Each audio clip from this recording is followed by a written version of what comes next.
She is an Oscar winner for 12 Years a Slave. Now she is talking with Jim Ferguson about her latest project that, Jim, you are a big fan of. Yes, I am. The movie is called Queen of Katwe. Katwe is a slum, the world's largest slum in Uganda. And you mentioned Lupita Nyong'o, who won the Oscar for 12 Years a Slave. She also was in Star Wars, The Force Awakens, and very good. And she plays the mother.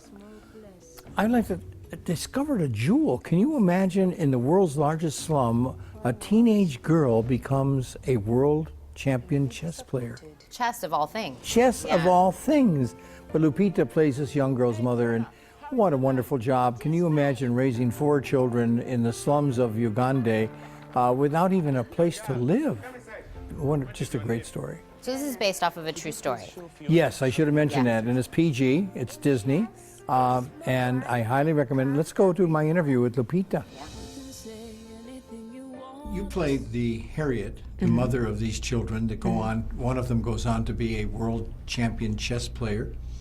And you did such a beautiful job of showing the struggles of Harriet, your character, the hardships, the housing, food, medicine, very, very difficult life. Yeah.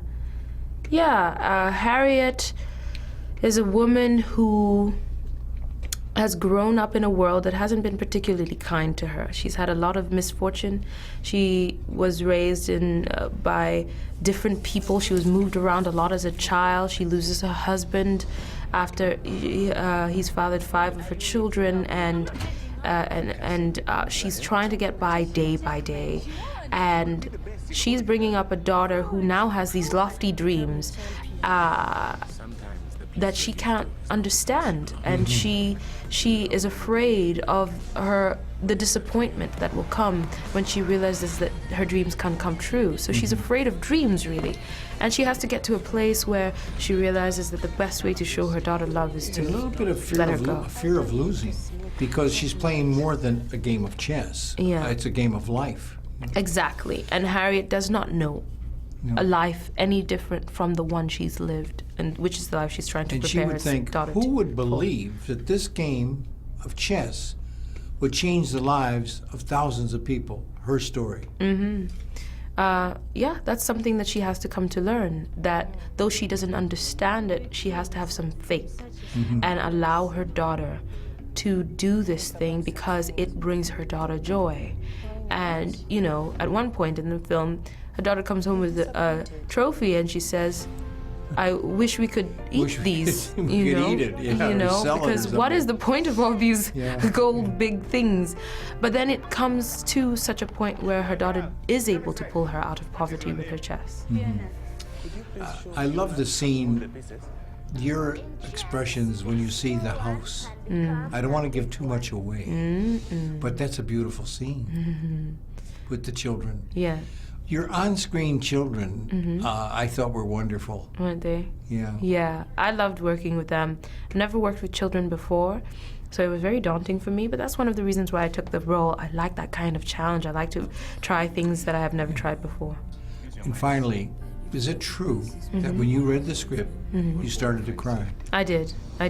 About 10 pages in, I dropped the script and committed to the movie because it was so uplifting. And it's a way to see Africa that we don't often get to see. Yeah. In a positive light. In a positive light. Exactly. For a change. What a great story. True. Yeah, great story. She's great. Isn't she? Yeah. Now on Friday, it opens Friday in the theaters here in Tucson.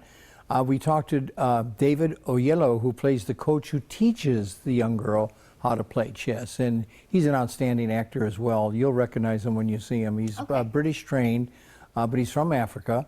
And I enjoyed talking to the whole cast, including I met the real young lady. Yeah. You did. You said she was there when you did the interviews. Fiona Matutsi is her name. Is the real girl. Is the real girl. Yeah. That's incredible that you got to meet the real person that this story is based upon. Yes, it was. And Disney, they just have a way, don't they? Yeah. Of taking stories like this and making them into great films. Yeah. Well, I'll look forward to hearing from him on Friday, and then of course we'll get your review. Right, and Tina, go see it. Queen of Katwe. I will. I always trust you. You always steer me in the right direction. You guys, to also catch more of Jim's wonderful interviews, visit TucsonMorningBlend.com and then search for Hollywood Happenings.